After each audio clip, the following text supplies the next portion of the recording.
Hello viewers, আসসালামু আলাইকুম। সবাই কেমন আছেন? আশা করি ভালো আছেন। তো বন্ধুরা, আমি আজকে আপনাদেরকে দেখাবো আমাদের হাঁস থেকে কতগুলো ডিম আমরা সংগ্রহ করছি। তো দেখতেই পারছেন ফ্রিজে অনেকগুলো ডিম আছে। তো এই সবগুলো ডিমই আমরা হাঁস থেকে সংগ্রহ করি। প্রতিদিন সকালে 7 থেকে 8টা ডিম আমাদের হাঁসে প্রতিদিনই পারে। কারণ এই হাঁসের ডিম আমাদের বাড়িতে প্রতিদিনই আমার বেবি খায়, আমার ওয়াইফ খায়, আমার মা বাবা সবাই খায়।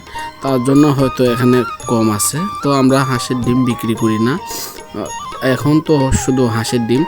এর আগে আমাদের ফ্রিজ ভর্তি দেশি মুরগির ডিমও থাকতো, কিন্তু আমাদের মুরগিগুলো মারা যাওয়ার কারণে এখন আমাদের মুরগি থেকে ডিম আর পাই না। তো আমাদের হাঁস থেকে এই ডিমগুলো আমরা পেয়ে থাকি। তো আমাদের বেশিরভাগ সময় ডিম কিনা লাগে না, কারণ আমরা হাঁস পালন করি শুধু শখের বসে। আর তাদের থেকে আমরা পালন করে আমাদের লাভই হয়, লস হয় না।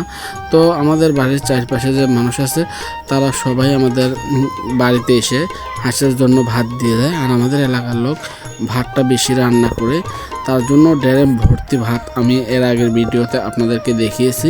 তো এরকম ভাতে সমস্যা হয় না। আর দেখতেই পাচ্ছেন আমার আঙুলে ছাপা, আমি আজকে ভোট দিয়ে আসছি। তো ইনশাল্লাহ ভোট দিচ্ছি, যদি দেখি যে যাকেই ভোট দিচ্ছি আমি সেটা ভালো করে জানি, সে যদি দেশ ভালোভাবে চালায় তো অবশ্যই পরবর্তী ভোটটাও আমরা তাকেই দেবো। তো বন্ধুরা, এই ছিল আমার আজকের ভিডিও। তো আপনারাও যারা বাড়িতে হাঁস মুরগি পালার মতো জায়গা আছে, আপনারা হাঁস মুরগি পালন করবেন। কারণ হাঁস মুরগি পালন করলে, দেশি মুরগি পালন করলে, হাঁস পালন করলে আপনাদের লস হবে না, আমি এটা গ্যারান্টি দিতে পারি, আপনাদের লাভই হবে। তো দেখতেই পাচ্ছেন কতগুলো ডিম আমি সংগ্রহ করছি। তো এরকম ভর্তি থাকে ফ্রিজে ডিম ভর্তি থাকে। তো বন্ধুরা, যারা এখনও আমার চ্যানেলটা লাইক দেন নাই, অবশ্যই লাইক দিয়ে সাবস্ক্রাইব করে আমার পাশে থাকবেন। তো আমি তেমন একটা ভয়েস ভিডিও করতে পারি না, তো এখন আমি ভিডিওটা ছাড়ছি, রাত আমার এখানে 11টার মতো বাজে। তো এই ছিল আজকের ভিডিও।